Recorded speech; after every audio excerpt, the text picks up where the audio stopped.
सरहद के करीब एक दिन भारतीय फौजी ने पाकिस्तानी जवान को देखा और बोला, अरे भाई तुम लोग तो बस दावे ही करते हो, कोई ताकत भी है या बस बातों के शेर हो। ये सुनकर पाकिस्तानी सिपाही ने सीना तान कर मजबूत लहजे में कहा, खबरदार, हम पाकिस्तानी सिपाही हैं, ना सिर्फ बहादुर हैं बल्कि ताकतवर भी हैं।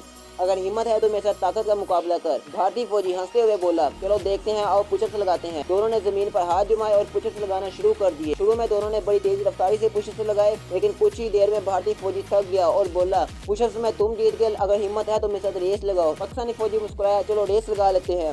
रेस शुरू हुई, दोनों ने बड़ी तेज रफ्तारी से दौड़ लगाई। सरहद के इस बार भारतीय लोग शोर मचा रहे थे, हमारा फौजी जीतेगा, और इधर पाकिस्तानी अवाम नारे लगा रही थी, हमारा शेर जीतेगा। दौड़ के आखिरी लम्हों में पाकिस्तानी फौजी ने अपनी रफ्तार और तेज कर दी, जैसे जमीन भी उसकी कदमों के नीचे दौड़ने लगी हो। सबके सामने उसने फिनिशिंग लाइन कंप्लीट की और जीत गया। भारतीय फौजी हाँफते हुए रुका और बोला, मान गया यार, तुम लोग सिर्फ बातों के नहीं काम के भी शेर हो। पाकिस्तानी जवान ने मुस्कुराकर कहा, याद रखो, हम पाकिस्तानी सिर्फ जीतने के लिए नहीं